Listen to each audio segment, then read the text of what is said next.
Muito boa tarde. Eu sou do movimento revolucionário cá na província de Miguel. Ouvi atentamente e gostei pela coragem que o senhor apaz a isto. Gostei bastante.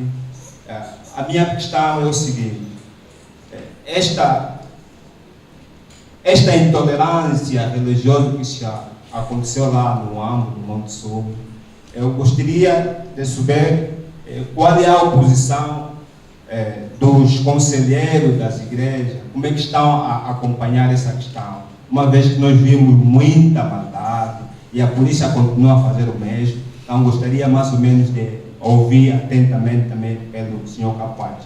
Calpeteca foi alvo da traição dos seus? A segunda pergunta.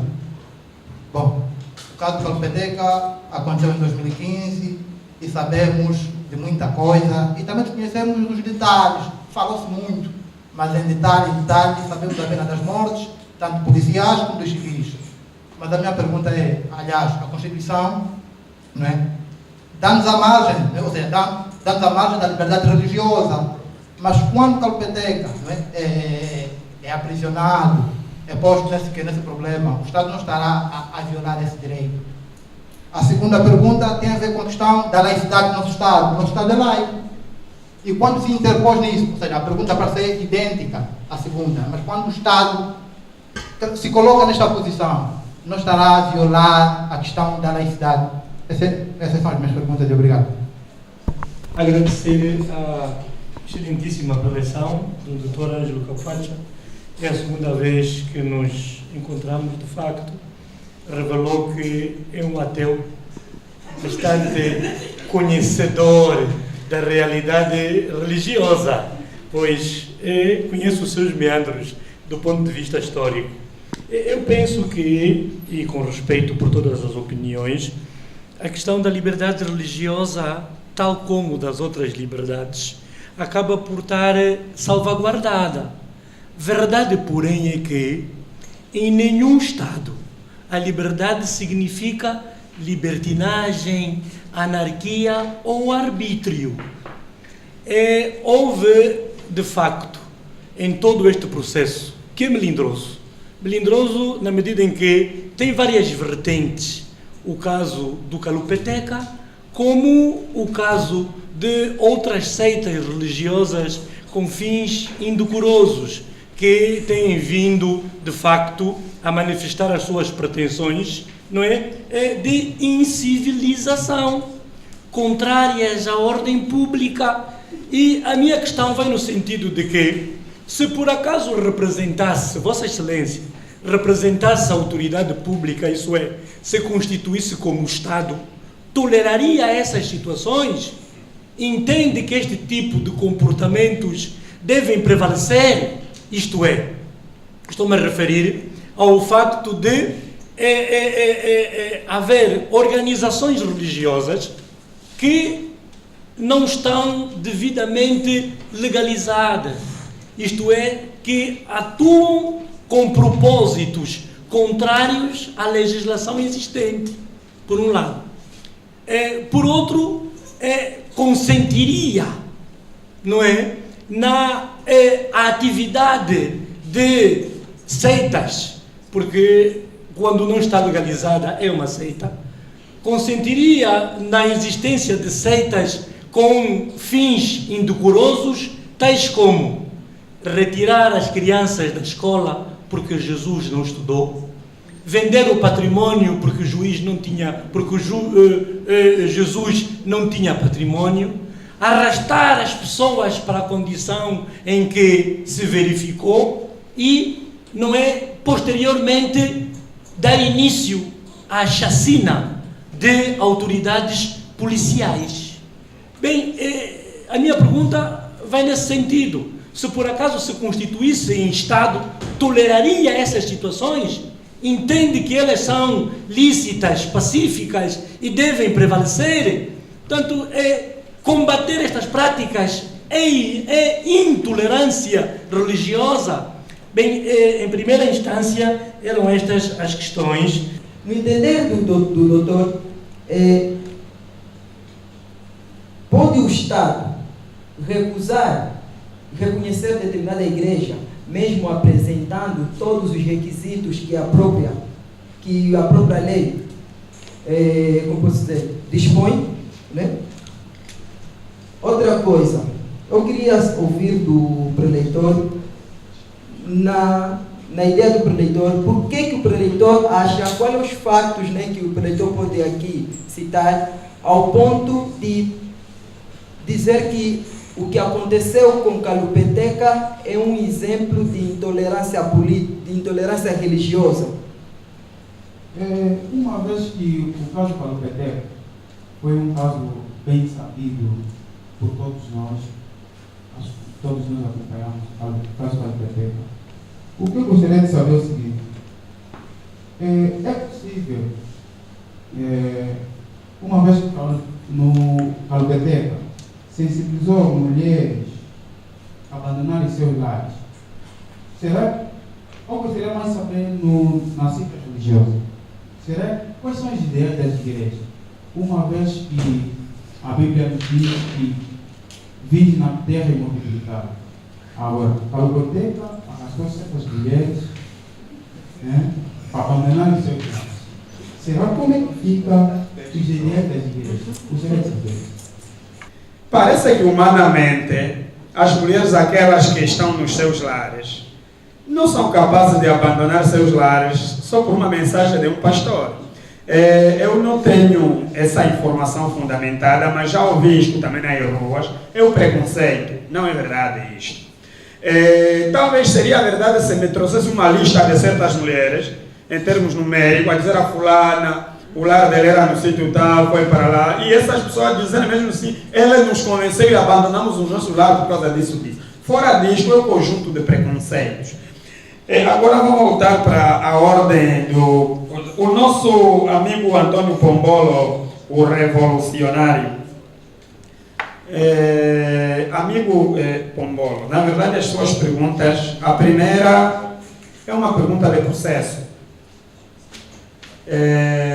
Eu estava aqui a dizer que o caso Calupeteca tem um histórico que remonta a 2012. Por causa mesmo de preconceitos, há muitas igrejas que as coisas que se passam dentro, né, das suas instituições, aquele que não professa a religião, alguma religião assim de forma prática como eu, ou aquele que seja da outra igreja, não o saiba.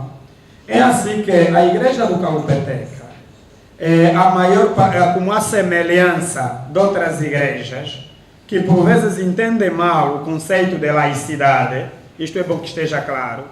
Há certas igrejas que pensam que aquele princípio dai a César o que é de César, a Deus o que é de Deus, significa exatamente que não, essas coisas do Estado é um mundo à parte, aquele que não reza é outro ser, até chamam mundanos, etc, etc. Então isto faz com que certos problemas intra-religiosos não transbordam para fora, se não houver grandes tumultos que envolvam terceiros em relação a esta igreja. É assim que muitas das coisas que aconteceram com a igreja dos mundos estiveram em silêncio antes dos massacres. Só começaram a vir à tona depois das mortes que ocorreram. O ponto número 2, os cristãos da Igreja Luz do Mundo, do Calupeteca, contrariamente àquilo que pesa sobre eles, as acusações, a estigma, a rotulagem, o preconceito, baseado nos boatos que fizeram carreira em Angola, eles são humildes. Inclusivamente, tanto os advogados de defesa que têm, como o corpo de defensores oficiosos, nós ligados a direitos humanos, porque Calupeteca tem 2 grupos que lhe defendem. Tem, que nós mesmos que constituímos. Quando isso aconteceu, isto também, estou já entrando no Dr. Branco. Quando isso aconteceu, primeiro, Dr. Branco, me desculpe, não estou a saltar, mas o caso dele se liga com essa explicação que estou a dar. Dr. Branco, as guerras todas foram endossadas por todas as religiões e principalmente pelas pessoas que pensam que todo o diferente é uma ameaça. Depois é um princípio legal, é de lei, que mesmo até um homicida tão voluntário como, por exemplo, Bin Laden, ou todos têm direito à defesa, isso é de lei. Todos têm que ser defendidos, primeiro. E segundo, o que é que nos mobilizou quando defendemos o Calupeteca? O que nos mobilizou, eu já falei aqui, parece que já foi em resposta a uma das perguntas do Dr. Branco. Quer do ponto de vista político, quer do ponto de vista jurídico, é um consenso que quando as instituições do Estado, revestido de poder judiciário, que é um poder investigativo, aparecem para abordar alguém que esteja em conflito com a lei, tem atividades prévias para evitar incidentes. A igreja do Calupeteca não era bem no Monte Sumi. Monte Sumi era uma espécie de acampamento onde eles se reuniam periodicamente. E aqueles que são vizinhos do Monte Sumi, Caluliaviri, quilômetro 25, etc., aquelas aldeias, moravam mesmo lá. E era uma espécie da sede do próprio líder, José Calupeteca. Entretanto, o ataque não aconteceu de noite, aconteceu de dia, 14 horas. E nós, o que acompanhamos, quer da parte da polícia, quer da parte do Estado, é que houve um erro culpabilíssimo, de como abordar Calupeteca no meio da multidão de cristãos. É como essa sala aqui. Aqui mesmo vocês ninguém me conhece. Assim, parentes, não. Só mesmo o fato de eu estar aqui convosco, isso já estimula uma solidariedade. Se agora entrar naquela porta alguém e me dar bofetada, vocês, sem pensar, virão a minha defesa. É natural isto. A forma como as coisas foram conduzidas então facilitaram os tumultos. O resto são preconceitos. Depois vou detalhar quando chegar nas perguntas dela. É assim que todas as coisas que aconteceram com os cristãos, nem o cristão se queixou. E eles têm uma característica especial, espetacular. E essa característica é típica também dos cristãos da Igreja Adventista do Sétimo Dia. Vocês sabem que não depositam flores, cruzes nos túmulos, não fazem aquelas visitas periódicas. Eles acham que depois da morte não há mais nenhum interesse pela pessoa que morreu, já se foi. Deve só esperar a segunda vinda, etc. Isto faz com que eles tenham uma sensibilidade muito, muito complexa em relação às agressões que sofrem. Porque ainda tem aquela... Eu posso chamar paixão, porque eu não quero chamar preconceito de fanatismo. De dizer assim, quem me faz mal é ele que vai pagar no céu, então se quiser que continue. Vou dar um exemplo. Nós entrevistamos uma senhora que antes do massacre do Monte Sumi, nomeadamente em 2013,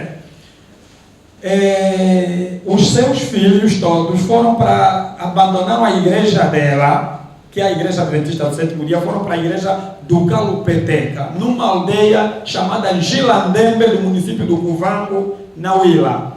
Os pais foram chamar a polícia, a dizerem que não, a igreja do Calupeteca está a roubar, está a sequestrar os nossos filhos. Como é que nós não concordamos e os nossos filhos foram para lá? E nenhum filho tinha 18 anos. Não. Os filhos tinham 30, 40, só que quando voltassem a visitar os pais, já não aceitavam comer com os pais.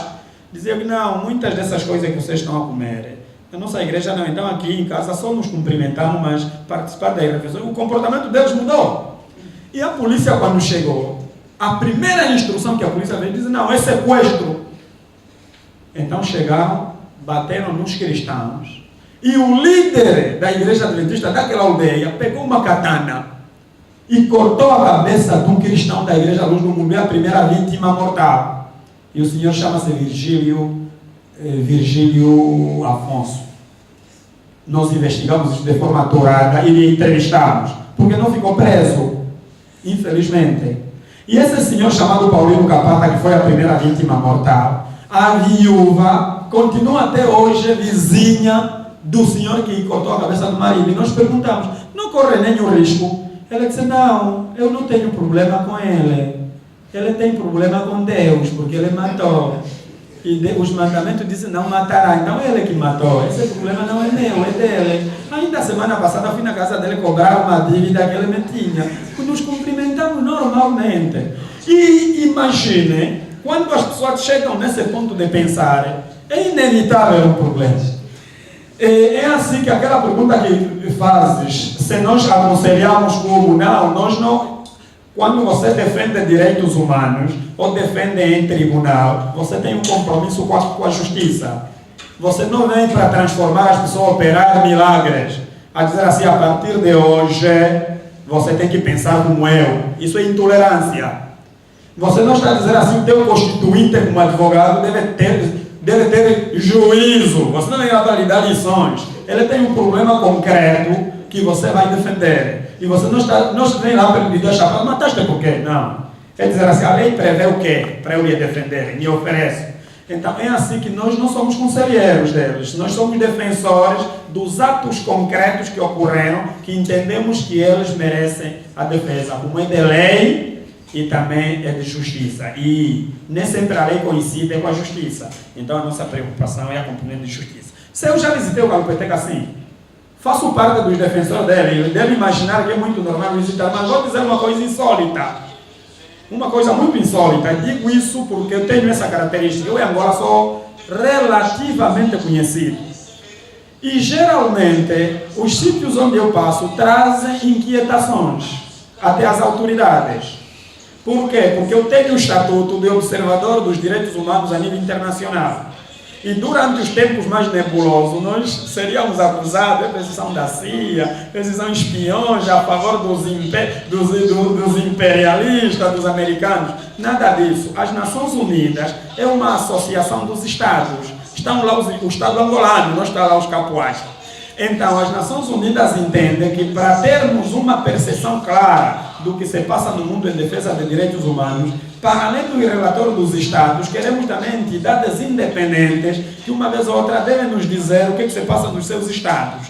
Em função disso, a Comissão Africana dos Direitos Humanos atribui estatutos de observador, aquele que tem poder de ver uma coisa que está errada e chamar a atenção do seu Estado a dizer corrija. E se o Estado não tiver interesse de corrigir, então ele parte para os mecanismos regionais, depois mecanismos internacionais. A União Europeia pediu-me muitas vezes para fazer um discurso sobre o caso Calupeteca no Parlamento Europeu e o Conselho de Direitos Humanos das Nações Unidas. Não aceitei ainda. Eu lhes disse, não, ainda não esgotei o mecanismo interno, porque o diálogo está interessante com o meu Estado. Quando o meu Estado dizer que vou continuar a fazer o mal, aí sim, então vou buscar outros parâmetros. É assim que quando eu fiz a primeira visita na comarca da Caquila ao Calupeteca, ali trouxe castigo. Foi castigado, porque eu não fiz uma visita oficial dirigida. O que aconteceu? Eu cheguei, não entrei, e o polícia que me atendeu não me conhece, então eu entrei. Conversei, quando a conversa já estava quase no fim, parece aquela coisa de fazer uma triagem nos documentos.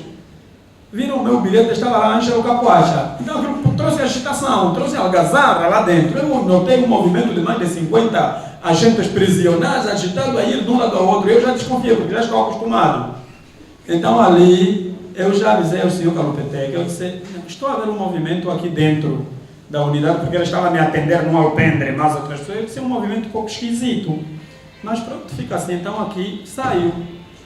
Mas depois a unidade prisional da Caquila foi muito educada, porque depois falou com ele, disse, não, aquele senhor que vinha te visitar, era bom que informasse ao diretor para ser recebido como uma entidade. Fui revistado, tirar a roupa, essas coisas todas, e eles acharam que eu não devia conhecer que é isso que existe. Mas não, eu sou defensor dos direitos humanos, eu não sou chefe, eu sou, no mínimo, eu sou camponês, então não tem, eu sou mais perto do Calupeteca do que pelos chefes, então não vejo protocolo nenhum necessário. Mas depois daquilo, trouxe muito castigo ao Calupeteca, até que eu fiz uma outra intervenção, é isso que trouxe a solicitação de transferência para o AMBO. E a transferência para o AMBO foi autorizada pelo Presidente da República 2 horas depois de eu ter remetido o documento, naquele tempo do Presidente José Eduardo Santos. Inexplicavelmente veio parar aqui em Benguela. E fizemos novas reivindicações porque aqui fica doente. Quer dizer, o condenado não tem muitos direitos. Os poucos direitos que lhe sobram, como por exemplo a saúde, a alimentação. Então, como ele tem problema de saúde, solicitamos que fosse para lá. E está assim, então acontecem essas coisas, e nós que defendemos direitos humanos temos essa componente. E quando eu fiz a visita aqui, primeira vez, o serviço prisional parece que tinha informações, cancelaram o dia de visita. Era dia de visitas normais. Eu cheguei e disseram, hoje não vamos visitar porque haverá chuva. Depois disso eu visitei os meus amigos da Omunga, vim aqui no Lubito passear, e eu disse assim, não, eu vou dar uma volta, se até 11 horas não chover, virei mais. Foram. Eu vim aqui passear, visitei os amigos. Quando cheguei aqui no Cavaco, disseram, não, cancelamos mesmo o dia de visita, mas o senhor vai visitar à vontade. Não fui revistado, nem me tiraram os telefones, nem nada. Me trataram com muita cortesia, eu gostei. Mas, houve um caso. Não, prepararam uma sala grande e colocaram uma cadeira no meio, e os agentes prisioneiros na sala havia mais de 30, sentados à volta da sala e eu no meio. Assim que para falar com a eu tinha que colocar a minha boca no ouvido, para não ser ouvido. Como eu só vinha fazer uma visita de cortesia, nos cumprimentamos, os 10 minutos que me deram, reduzi aquilo em meio minuto. Sabe, como é que está de saúde? Aqui nos últimos dias está bom. Eu disse aos agentes, olha, eu já terminei, na verdade, a minha visita. Por quê? Porque não tem mais nada a me dizer. Que seja o interesse, novamente, de um processo que já está em curso. São receios normais.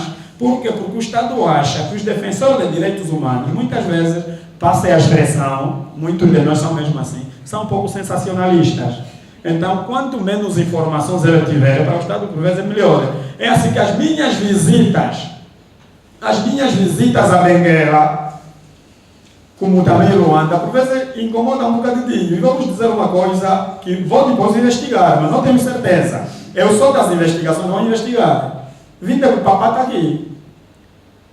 Por quê? O meu carro está a essa hora na unidade operativa. O meu carro está apreendido aqui, no bairro da Luz. E sabe qual é a infração? Disseram que tem um pneu que o número não é igual a outro.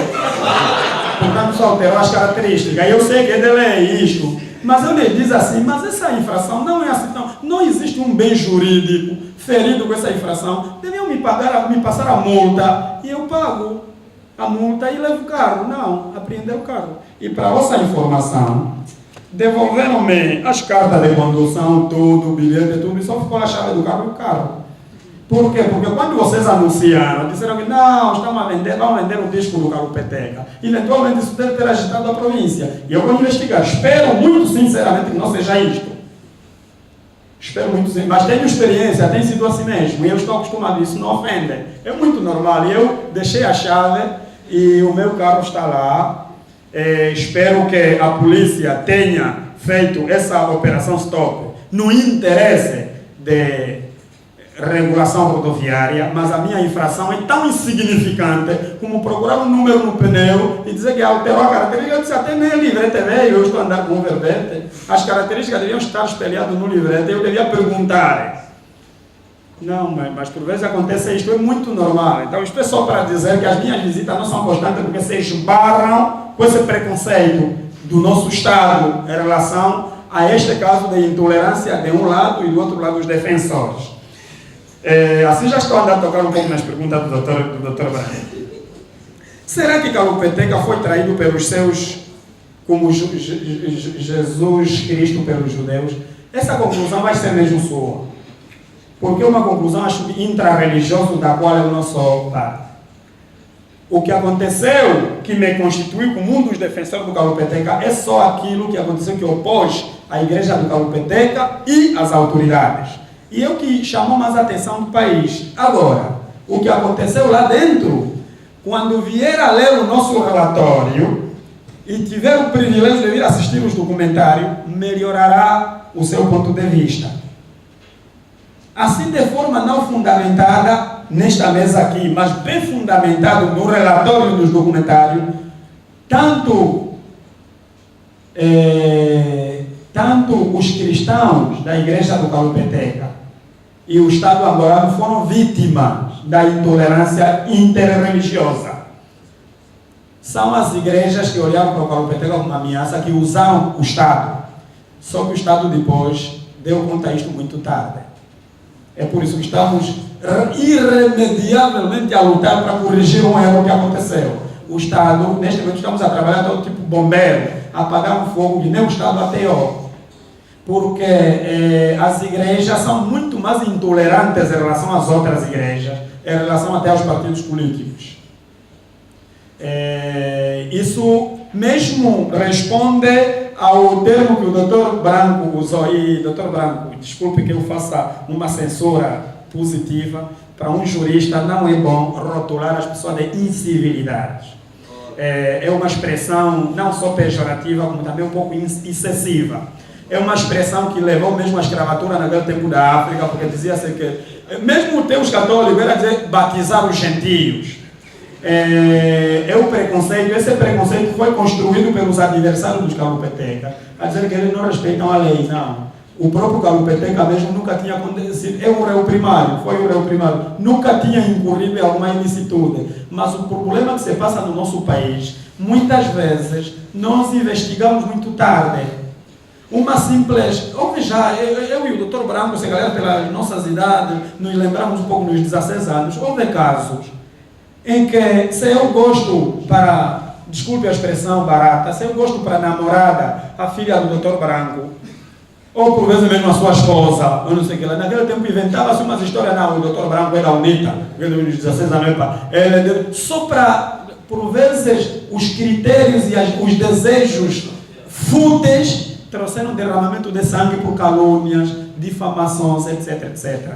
E eu, quando não me tinha envolvido na investigação do caso Kalupeteca, eu pensava dessa maneira que pensa o Dr. Branco. As primeiras pessoas que eu contactei para começar a minha investigação não foram os religiosos da Igreja Luz do Mundo, foram a polícia. Porque eu fiquei irritado. Quando ouvi, não havia gente morrendo, a mão de um religioso, não é possível. Isso é bárbaro. Eu fui ter com os agentes da polícia, porque é isso que nos sensibilizou. Mas quando explicaram, despertou a curiosidade, não, agora vou buscar o contraditório.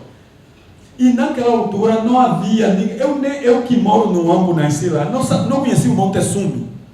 Nunca ouvi falar assim a rigor do próprio valor religioso do Kalupeteca, só me apercebi depois dos ataques já. Até o ataque acontece numa altura que eu estava fazendo palestra no Hotel Trópico em Luanda, no dia 16 de abril, estava a vir da Tunísia, e chego no Ambo no dia 17 e ultrapasso para lá. Quando me contaram a história, eu disse, são canibais. Depois de uma investigação apurada, vi que 99% do que se diz no Kalupeteca era calúnia.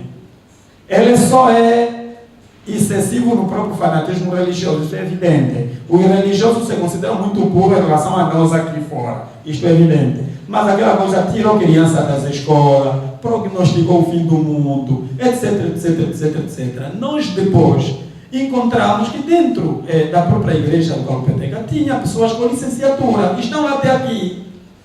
Tinha pessoas que interpretavam a Bíblia, por isso que se constituíram em igreja. E depois nós também, essas perguntas que nos chamavam a atenção, mas como é que vocês tiram as crianças das escolas? Disseram, não. Os religiosos estão espalhados nos municípios, comunas e províncias. Não moram aqui no Monte Sumi. Os que moram aqui no Monte Sumi vêm periodicamente. As únicas crianças que nós estávamos a estudar, que eram do Balombo, são aquelas cujos pais estavam presos aqui em Benguela, no Cavaco. E disseram assim, algumas crianças não conseguem mais frequentar as escolas porque os seus pais estão com isso. Mas aqueles que queriam... isso já responde diretamente à sua inquietação. Só que você já entendeu. O que você queria era eu assumir o seu ponto de vista. Eu entendi, você compreendeu bem. Muitas vezes, quando nós, os religiosos que queriam derrubar o Kalupeteca, foram um pouco aquilo que nós na política chamamos de maquiavelismo. Os fins justificam os meios. O que atualmente mais irrita o governo para nos ajudar? É dizer que Kalupeteca é da UNITA, é dizer que Kalupeteca inviabilizou o censo, é dizer que Kalupeteca inviabilizou as eleições. Tudo aquilo foi felizmente gravado em vídeos muito antes do massacre, não pelos religiosos do Kalupeteca, mas por outras igrejas.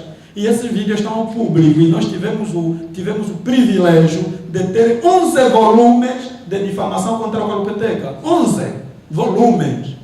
Onde dizia que o Kalupeteca quer montar a rádio despertar da UNITA no Monte Sul, Kalupeteca era da UNITA, etc, etc. Nós também tínhamos essa ideia. Depois de lhes conhecermos, fomos investigar. Mas Kalupeteca, então, você em ano viveu aonde? Não, nunca foi nem tropa.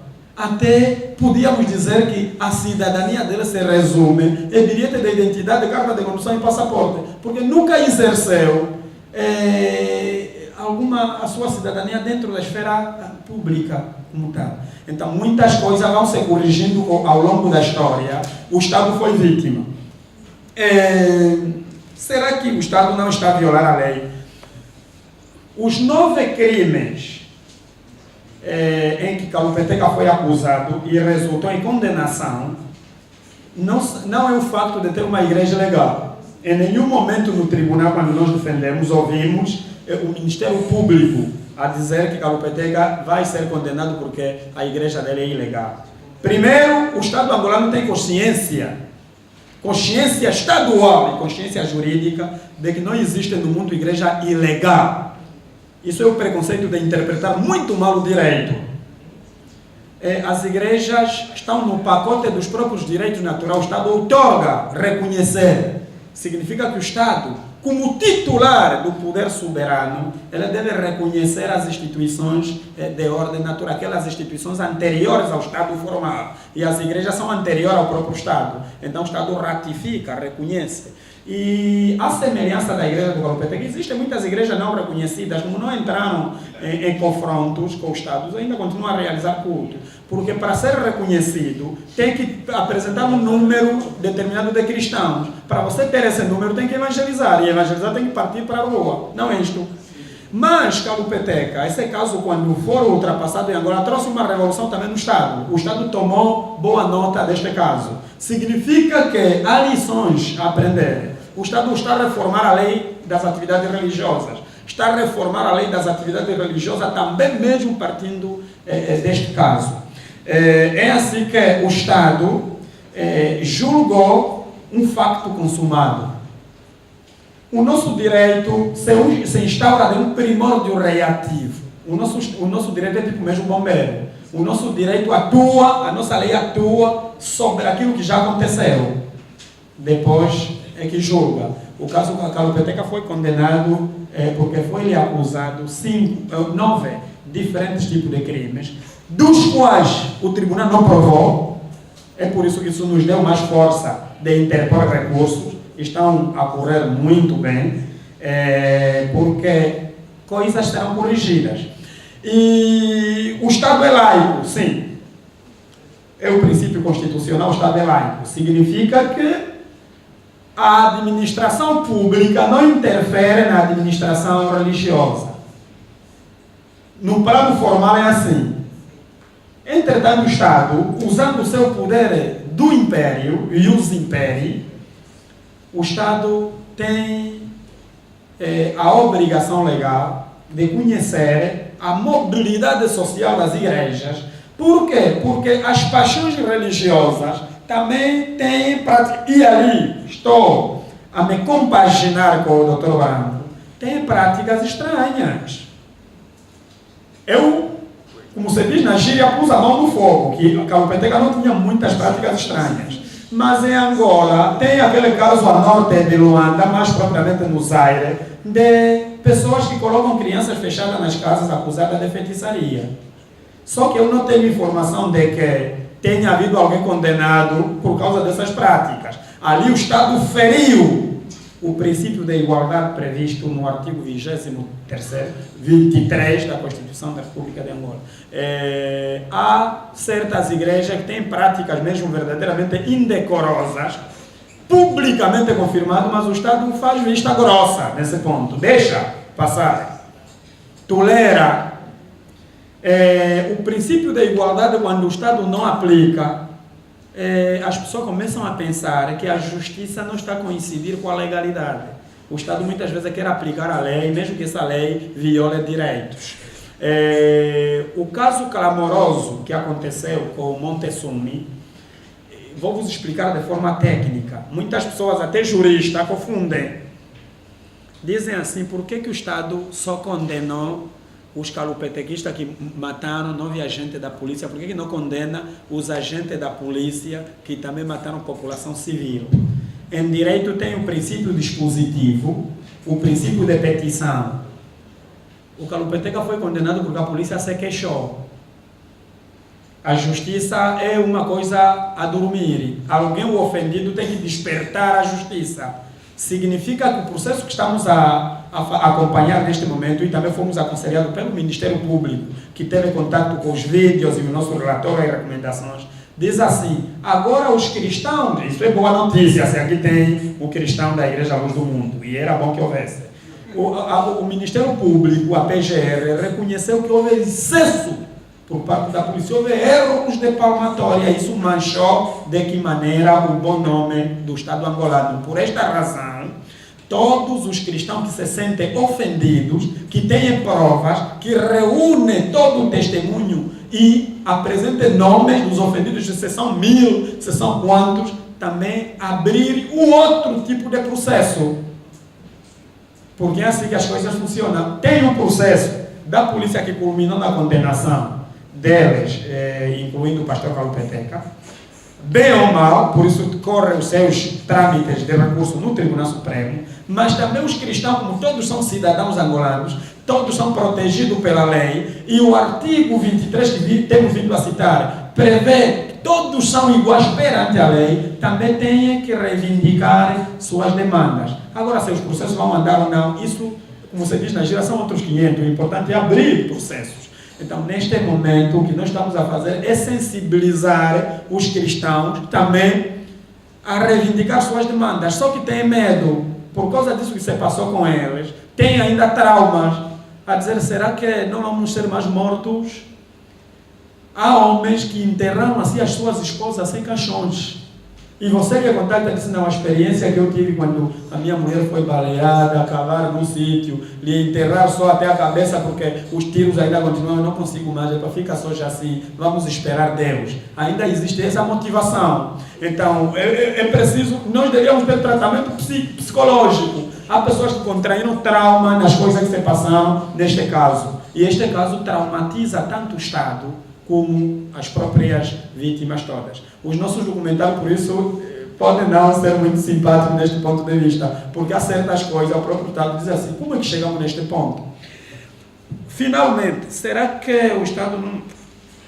A laicidade vai continuar, é um plano formal, e materialmente tem que haver sempre diálogo, consensos, etc, etc.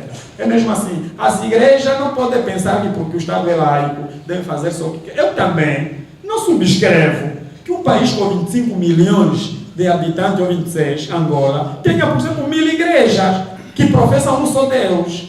É também essa falta de consenso, porque eu também, nessa ótica, estou na linha do Dr. Branco, a dizer que há certas igrejas que se confundem com balcões comerciais. Há agora a igreja que inventam aqui cura, você tem que dar dinheiro no envelope para te curar as doenças, então os hospitais estão para quê? Se essas igrejas curam tanto, então deve trabalhar no banco de urgência dos nossos hospitais. Isso também não é correto. Não é isso. Se um pastor cura tão bem, não que seja cirurgião no bloco operatório.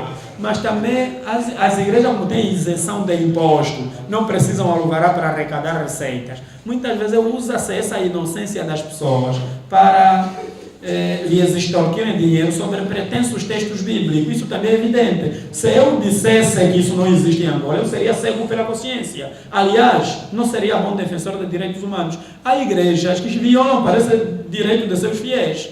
Imagine um que quase que pede esmola, mas o dinheiro que pede esmola tem que entregar para o pastor para dízimo. Isso também está a motivar a criação da igreja. Fenômeno de pobreza. Isto também leva a que o Estado constantemente se reveja. Mas também o nosso Estado, quando faz os seus interesses políticos, gosta de usar também aqueles fanatismos religiosos de lhe ajudar. Por exemplo, nas campanhas, vocês se lembram daquele pastor escandaloso, o pastor Antunes Wambo, quando dizia assim: o sangue que está na bandeira da República é sangue de nosso Senhor Jesus Cristo, etc, etc. Muitas vezes também os políticos gostam disso, porque se mobiliza para a causa política. Muitas vezes tem também esta componente. O doutor Branco me fez um desafio, diz assim: se fosse Estado, toleraria isto? Doutor Branco, eu não gosto muito de títulos. Eu tenho licenciatura em Ciências Políticas e tenho mestrado em Direito Constitucional. Eu sou político de formação. Não pratico a política mesmo por causa dessa opção solidária. A política é o que eu entendo bem. Até para vosso benefício, eu também fui chamado, fui depor no tribunal, naquele caso do governo de salvação nacional, porque também diziam que somos nós que queremos derrubar o presidente José Eduardo Santos para herdarmos o poder, fiz parte. Então, isso, se eu fosse Estado, eu aplicaria a lei. Não há dúvida sobre isso, eu aplicaria a lei. Porque esse é o princípio básico de um Estado. Atualmente, a nossa civilidade se baseia na lei. Mas eu não aplicaria só a lei, só que o nosso Estado tem um déficit muito grande de educar a população para as questões legais. Porque a consciência jurídica tem que ser adquirida pelo Estado, não é só pelos juristas. O nosso Estado deve educar a população para entender essas coisas, porque o analfabetismo funcional, não estou a falar do analfabetismo literal, porque há pessoas, mesmo literalmente bem formadas, mas ainda são inúteis do ponto de vista das questões da cidadania, etc, etc. O nosso Estado tem que melhorar os mecanismos. O Estado angolano se comprometeu em 2010 nas Nações Unidas e em 2014, e agora, o próximo ano, em março, estaremos novamente juntos em Genebra com o Estado angolano, a dizer que vai introduzir a cadeira de direitos humanos da primária, do primário até a universidade. Até hoje não está a entrar. Porque quem não conhece os seus direitos é muito difícil lutar por eles, mas também, quem sabe mais luta melhor. A maior parte das coisas que estão a acontecer em Angola resulta mesmo da fraca informação que as pessoas têm. Eu, se sou Estado, o conselho, as recomendações que eu tenho produzido para o Estado é educar de forma horizontal. Não interessa, mesmo as instituições públicas têm que ser reeducadas. Você vai no gabinete de um administrador municipal, vai no gabinete de um comandante municipal da polícia, você encontra um televisor, está a assistir os programas brasileiros. Por vezes você não encontra nem um exemplar da Constituição. Eu trazia livros para vos oferecer, estão lá retidos no meu carro. Eu trazia muitos livros para vos oferecer a custo zero sobre as autarquias, porque está sem falar. Estão lá, fomos para lá com ele, a dizer, vamos só pelo menos tirar as coisas que estão no carro para oferecer, que são livros. O agente que está lá, o oficial dia, nos consumiu, para a vossa informação, o meu carro ficou retido quase 11 horas, até se eu continuasse lá, essa palestra não ia sair, para pedir que eu tire uma coisa no carro. E eventualmente vou falar com o comandante, vou telefonar, ficou ali a fazer telefonema, até que nós nos despedimos e dissemos, não, como os colegas estão lá à nossa espera, tem agenda, então isso fica só. Está lá, eu vou voltar com aquele material. Mas era... Não. Neste momento o carro está em posse das autoridades. Quando o carro sair da custódia da unidade de trânsito, vai calhar na altura que eu devo viajar. E a próxima vez eu vou mandar, porque são livros sobre as autarquias, vão receber na mesma. E isso é mais ou menos os exemplos que estou a dar. O Dr. Branco disse que são seitas porque são ilegais. Não sei se entendi isto. Não. Este ponto é possível que tenha uma visão diferente da minha, deve ser um pouco de percepção conceptual. O conceito de seita religiosa foi introduzido também mesmo pelas próprias igrejas e é de origem católica. Quando se dizia que a igreja católica é a melhor, é a mais importante, a mais organizada, então considerava que tudo que não chegou naquele nível dele de organização é uma seita. A seita é uma espécie de uma pequena ramificação que reivindica também falar em nome de Deus, mas que não tem essa organização. Então, o termo seita é transitório, não é definitivo. Portanto, diz-se seita religiosa, aquela organização religiosa que se considera que vai definir nova linha da doutrina, novos preceitos, porque discorda com a igreja que lhe deu origem. E depois de se organizar, sair naquele ambiente do fanatismo, começar já a ter umas estruturas administrativas visíveis, com um certo grau de organização e uma doutrina e uma natureza de culto já fixado do ponto de vista conceptual, então passa a ser denominação religiosa. A partir do momento em que já tem um número imenso de fiéis, já tem a natureza do seu templo, e por vezes já começa a escrever os livros da sua doutrina, já tem aceitação sem mais reserva por parte do Estado, então passa a ser igreja propriamente dita. Durante a investigação nós encontramos que a igreja do Calupeteca tem mais de 70 mil fiéis, que até aqui existem, não abandonaram nem um bocado.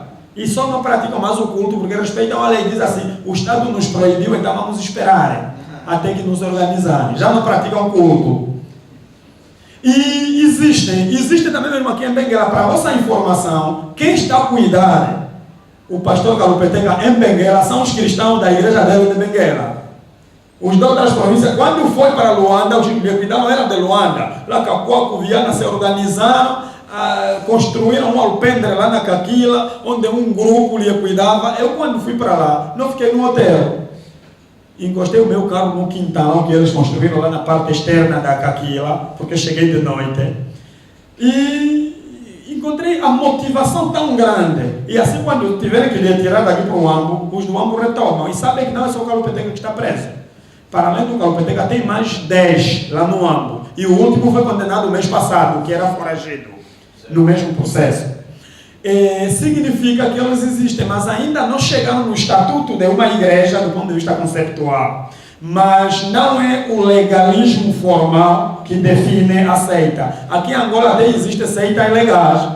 O próprio pastor Antônio Luambo se gaba que é líder de uma plataforma de 900 igrejas ilegais, de que ele é que cabeça. Tem espaço na televisão pública, tem espaço na rádio. Até foi nomeado como administrador de uma área dentro de Luanda. A própria promiscuidade entre a laicidade, que põe em xeque a laicidade, está lá, e nós não sabemos se o público dele é que também é o público político que ele lidera, mas nunca lhe disseram não pode falar na televisão porque você é líder de uma igreja ilegal. E nem por isso ele se assume como sendo líder de uma igreja formalmente já instituída. Ele diz, sou pastor de todas as igrejas ilegais, e não das seitas ilegais. Então, essa coisa conceptual acho que é um pouco esquisito. É ali também, Dr. Branco, essa nossa reflexão é muito pertinente, saúdo as intervenções. É ali onde o nosso Estado por vezes peca, é ali onde o nosso Estado falha. Havia um tempo que o Estado angolano nomeou para diretor de umas escolas sumptuosas lá em Cacoal um padre católico, o padre Apolônio, Graciano Apolônio. E o padre Graciano Apolônio era um obstáculo terrível ao credo, era uma espécie de um agente. O mesmo aconteceu com o diretor da Rádio Eclésia, que depois foi Candães. Então essas fronteiras, se não forem bem delimitadas, trazem esses vícios. Finalmente, eu lamento os que queriam fazer novas intervenções. Vou continuar a ser defensor do Kalupeteca porque eu não gosto de defender as pessoas que perdem. Podem perder no legalismo, mas ganham na justiça. Isso é fundamental. Muitas vezes há momentos em que a lei condena, mas a justiça, que é a consciência, muitas vezes salva. No meio do pouco conhecimento que as pessoas têm, a fraca articulação com o Estado, erros acontecem. Mas muitas vezes em Angola tem muitas vítimas que sofrem em silêncio. E essas pessoas que sofrem em silêncio precisam que haja pessoa que tenha vontade filantrópica. E aqui devo passar uma mensagem clara. A Igreja Luz do Mundo, da Igreja do Kalupeteca, não me paga. Uso os meus meios, meu carro, uso os meus computadores, é a custo absolutamente zero. Eu estou a falar deles, eles nem sabem se eu estou aqui em Benguela a falar deles. Vim com o meu carro, agora vou pagar as multas, o carro está lá, tem infração, tudo a minha custa, filantropia. Como sou professor, vivo de docência. Isso também é preciso que as pessoas tenham vontade, muitas vezes, de fazer essas coisas que têm que ser feitas. E agora, nós também dissemos que aqueles familiares dos agentes que se sentem ofendidos, etc., se notar que tem uma demanda que tem que se repor a algum direito violado, é mesmo assim um princípio legal. Todos temos que reivindicar os direitos. Finalmente, o senhor Daniel, atualmente como está a intolerância religiosa em Angola? Acho que já falamos um pouco disso, né? Para alguns está um pouco mais grave esse caso que envolve morte do caso Kalupeteca, essa intolerância está a continuar. Eu dei esse exemplo de que ainda na Luvemba, os agentes da polícia, dia 28 de abril deste ano, queimaram casas, e a razão foi que saiam daqui dessa aldeia e se integrem numa aldeia, senão vão criar mais um movimento grande. Quer dizer, não houve uma provocação por parte dos cristãos. Fizemos um vídeo e remetemos às instâncias que estão a apreciar. Tem casos... Outros casos pequenininhos, como o caso da igreja, os muçulmanos em Angola não realizam culto porque são considerados ilegais, outras igrejas não são legalizadas, mas a Igreja Universal, quando tinha feito aquele anúncio de que vão no culto para vocês terem dinheiro, etc, etc, ao fim da virada morreram pessoas, houve uma responsabilização judicial, depois as coisas terminaram assim e o culto deles está aí a aflorar. Significa que o Estado angolano, há certas coisas atenuantes têm sido resolvidos e ultrapassados. Houve um problema de intolerância religiosa entre o Estado e a Igreja Maná, e a Igreja Maná teve que ser extinta em Angola. Nas suas cinzas, os seus cristãos da Maná criaram uma outra igreja, que é a Josafate. A Josafate teve sempre problemas, e eu reportei muitas vezes, até porque a minha secretária é da igreja Josafate. Houve problemas com a polícia na Huila, os pastores ficaram detidos. Depois eles exigiram cumprir os trâmites legais, se legalizaram, a igreja Josafate está fazendo o culto deles normalmente. Então significa para algumas igrejas que os casos são razoáveis, avança-se. E eu ainda, uma equidistância entre as igrejas e o Estado, eu ainda diria que existe nas igrejas o joio e o trigo. Aquelas igrejas verdadeiramente bem estruturadas, organizadas, que são ilegais, que se legalizem mesmo. Mesmo que não seja um princípio jurídico a legalização, mas que lutem para o reconhecimento. Mas a lei religiosa, aprovada escrita nesse rescaldo do Calupeteca, é uma lei muito preconceituosa. Já rebatemos variadíssimas vezes. O meu escritório, eu como pessoa não, nós tivemos que reescrever e mandar para a Assembleia, para as comissões parlamentares, tem que rever. A lei pede 60 mil assinaturas para se reconhecer uma igreja. 60 mil assinaturas, um partido que quer gerir as coisas do Estado são 5. 100 mil. Muito obrigado pela correção. 100 mil assinaturas, mas há partidos que não conseguem concorrer às eleições porque não conseguiram reunir 5 mil assinaturas. Então, para reconhecer uma igreja, 100 mil assinaturas me parece estranho, mas para disciplinar as seitas, porque há igrejas onde o pastor é o tapai, eventualmente a assessora é a esposa, e onde existe esse tipo de igreja, um grupito, até mesmo no âmbito isso já está vindo. Eu lá na minha casa tive o meu eletricista, dias desapareceu, houve um curto-circuito, mandei os meus filhos, vão chamar ainda um mano nato para vir reparar a igreja. A minha luz, perdão. Então os filhos vieram a dizer, não, ele fundou uma igreja, porque esses dias já não está fazendo eletricidade. Ele é proveniente do Congo. Fundou a sua igreja. Eu disse, o quê? Dizem, vai 4 horas, volta quase 23 horas, por vezes nem vem a igreja. Então eu disse, não, vou procurá-lo pessoalmente. Quando o encontrei, mestre Nato, você agora tem uma igreja, disse, aqui tem muitos irmãos que... E com essa crise, os empregos não aparecem, então nos organizamos. E a igreja está funcionando aonde? Eu disse, lá nos funileiros, eu tenho um terreno, como não consigo construir, então fiz um alpendre. E eu disse, e quem é o pastor? É você, sim. Disse, pai, eu também não canto bem, que esse ia ficar a cantar, etc. Disse, o culto de segunda-feira é do pai, o culto de terça é do empresário, o culto de não sei o que é da divorciada, assim alguns dinheiros vão entrar. Alguns dinheiritos estão a entrar. Nós temos essa aberração em Angola. Isso é uma aberração terrível. E isto não é, de acordo, num bom sentido, isso não é muito aceitável. É por isso que eu tolero, sob todas as circunstâncias, a posição do Dr. Branco. Só aquela coisa de nos fazermos a autocensura, né? Certas terminologias, há certas coisas que fazem as igrejas também não são reprováveis. É por isso que nós também não defendemos o joio. Temos um cuidado a quem defende. Você tem que ter cuidado a quem você defende nas igrejas, porque há alguns que parecem mesmo indefensáveis. O que fazem é estranho.